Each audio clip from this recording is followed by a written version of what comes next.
Cloud Computing in the Business World by John Cronin. I apologize for my voice. I've been sick all week, and although this is the worst I've sounded, this is the best I've felt. Alright, so first of all, cloud storage, cloud computing. It's the mystery of the electronic world. Cloud storage can be an amazing alternative storage option, but is the cloud for everyone? That answer is no. There are so many things one has to think about when they are considering implementing cloud computing into business. Not only is deciding whether cloud storage is a good option difficult, but the implementation and transforming your business into cloud computation is a challenge. We will begin by defining what the cloud exactly is, both cloud storage and cloud computation. They are different things. Then we'll move on to the pros and cons for each of them for cloud computation. And finally, if we have decided that cloud computation and storage is the right choice for your business, then we will discuss the implementation process for getting your business on board with the cloud. Alright, so first, we'll start out by defining exactly what the cloud is. With the baseline understanding of the cloud, we can make a more informed decision of whether the cloud would be a good or bad thing for our business. An extremely basic, oversimplified definition for the cloud is using your own computer to access information that is not on your own computer. Whether you realize it or not, you use cloud storage daily. Email and Google searching are two great examples of this. For both, the information you're accessing is not on your own computer, but on a server that you access through the internet. That is the whole point of cloud storage and cloud computing. Cloud computing is a little different. Cloud computing, as defined by Chris Woodford, is instead of all the computer hardware and software you're using sitting on your desktop or somewhere inside your company's network, it's provided for you as a service by another company and accessed over the internet, usually in a completely seamless way.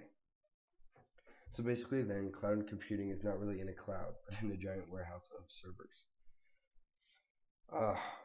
The cloud has a specific purpose. The main reason is for the ease of access to information and files.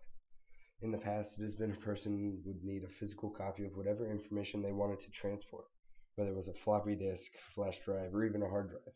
They would physically need to take it out of that computer, take it to the new computer they wanted, and put it in there.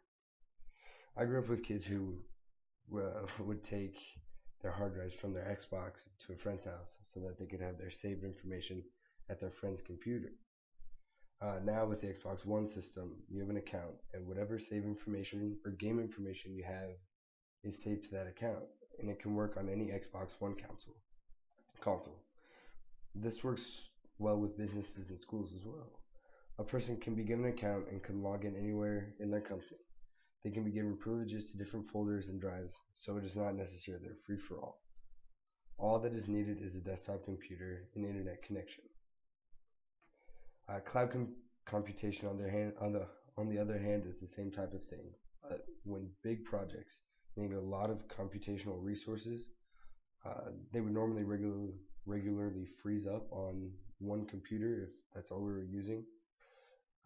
Cloud computation calls on resources from other computers on the network to get the same task done. It really speeds everything up, and it speeds the process up of completing the project. Naturally, this can be both a good and bad thing. Not all businesses have a healthy environment for this type of system. Finding a healthy environment for cloud computation is important. We have to look at both pros and cons of it. Brandon Butler, a writer at Computer World, did an article on the city of Garland in Texas. Their city government switched to cloud computing and boosted their speed and capacity without adding a lot of hardware. They saved both time and money in the long run by switching. This is because their systems were running at 30 to 40% capacity, and then the switch boosted them to 70 to 80% capacity. Cloud computing makes whole systems more time efficient. So time efficiency, so we don't have to spend as much time working on projects. And cost efficiency. You don't have to pay people as much to work the long hours. According to CIO Insight, organizations save 15% in IT personnel costs. Saving 15%, no matter what we're talking about, is a big deal. Another bonus with switching to cloud computing is that all the files are automatically backed up. This goes along with cloud storage, so they're basically a package deal. Not everything is sweet and wonderful in the cloud, however. These downsides often affect small businesses more so than big businesses. These aren't necessarily make or break issues, they're just the issues that come to mind. One of these issues is employees' understanding of how things work, but this can easily be fixed with the proper training. With the cloud and any other technologies, there are security issues.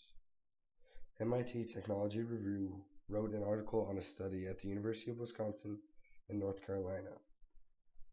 These studies showed that it is possible for software hosted by a cloud computing provider to steal secrets from software hosted on the same cloud.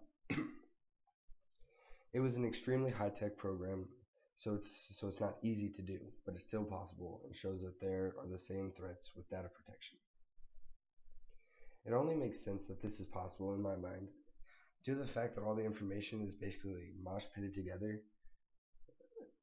Their attack, because virtual machines running on the same physical hardware share resources, the actions can infringe on the performance of the other. Because of this, an attacker in control of one of the virtual machines can snoop on data stored in memory attached to one of the processors running the cloud environment. This is known as a side channel attack. This has always been of some concern, excuse me, and now that someone has proved it can happen, luckily in a non-threatening environment, they can find a way to fix it. eWeek focused on other reasons why the cloud is bad. Their first reason is price model, or lack of a price model. There's so many different varieties and so many different things that clouds can offer that there's not a good price. There's a lot of interpretation and there's a lot of different prices. Some are too high, some are too low. It's very uncontrolled. The second reason is that there are different versions of cloud computation, and they are all incompatible. Amazon, Google, and Microsoft all have different ideas that do not mesh. Surprisingly, there are alternatives to the cloud. Kate Metz writes about Docker, a competitor to the cloud. Docker is being embraced by Google, Amazon, and Microsoft. It is basically a shipping container for the internet. So there's other options besides the cloud, which is not helpful to convince a business to go to cloud computation. So if you decide that cloud computation is what you want, there are clear steps. First, you need to find an appropriate cloud vendor. Second, you have to convince everybody within the ranks of a business that it is a good idea. It will not only affect one area, but it affects all the areas. So you have to convince them that spending the money is worth it. Negotiating a proper contract with the companies can be difficult because of lawyers. Finally, once you get through all the paperwork and get it all set up, you have to train employees. Excuse me. Alright, so finding an appropriate vendor. We have already talked about the immense possibilities that cloud computing has. Each company will have different service level agreements and policies for monitoring the cloud. Support levels are important because there will be problems. There always are whenever it comes to technology things. So you have to find one that fits your needs the best. As with all technology, the level of security and monitoring is important. If something goes wrong, it will be important for it to be clear whose fault it was and who will pay for fixing it. So these are just a few of the things. There's countless things. Like with any business, there's always different ideas on how different things are ran, but these are the main things that will help affect which vendor you pick. When all the details of what you want are figured out and the correct vendor that suits your company is picked, it is time for one of the hardest parts.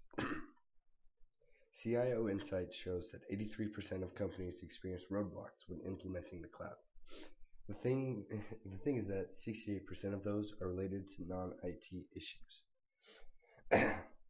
This means that the people with the money may not necessarily think that it is important that their company switches to cloud computing. They're involved because if a company as a whole is switching, the non-IT people are affected, so they may not understand. So the trick is convincing the business department, the accounting department, and all the other department heads that it is worthwhile to spend the money and get it done. Alright, now once that is done, it's another frustrating part. It's negotiating contracts with vendors. At this point, it seems that it would be a fairly straightforward task. However, we're dealing with lawyers here who deal with fine details in contracts. So, and the other problem is they don't understand all the IT terminology and jargon that comes with the cloud. So they may be arguing over minute points that don't even matter. So it is important when doing this, you have IT people around who are understanding the cloud, who explain it to everybody else, that they are in here helping the lawyers figure it out to make it run smoother, because if not, it'll be a long process with a lot of disagreements and things may go wrong. Alright, now the easy part. Once you have it all set up, even though it's easy, it's important to train your employees. We switched to the cloud to maximize efficiency, so we need to make sure that the employees know how to use it to its fullest potential so that it really is worthwhile doing. Another thing, they're the frontline crew taking advantage of it, so if they don't know how to use it, then there's almost no point in switching to it. And like with any business, there's varying tech competence. So you may have Bill who understands IT and he gets it as soon as it comes out. But you might have Tom, and he's a business guy. He just barely made it through his business classes. This was the only job he could find. He all he knows about computers is how to turn it on and how to click into the internet and Google cat videos. So it'll be important in getting the right people to train these employees to take full advantage of the cloud. After all of these steps are completed, your cloud is ready to go and ready to be vital in your company. Hopefully the cloud is no longer such a mystery, both cloud storage and cloud computing. In my opinion, cloud storage was the easier of the two to understand, and cloud computing is not as well known and harder to understand. But cloud computing has many pros that would really push you towards it. But on the other hand, there are a lot of disadvantages to it, or risks. Granted, these risks are all solvable, and with things like security, it's not like the previous system you were using is tenfold safer. There's always vulnerabilities when it comes to technology. In my opinion, big businesses can take the most out of cloud computation. Really, they're the only ones dealing with the immense amounts of data and the huge programs and installations that would really slow down their servers. Smaller businesses, they might have big projects, but it's not on the scale as big businesses do. I'm not saying that cloud computation isn't worth it for smaller businesses, but they have to really want it more. Small businesses just do not deal with data on the level of a company like Mutual of Omaha, Pacific Union, or ConAgra does. So hopefully the mystery is all cleared up with the cloud. Hopefully you learned something, and hopefully you enjoyed yourself. Signing off, John Cronin.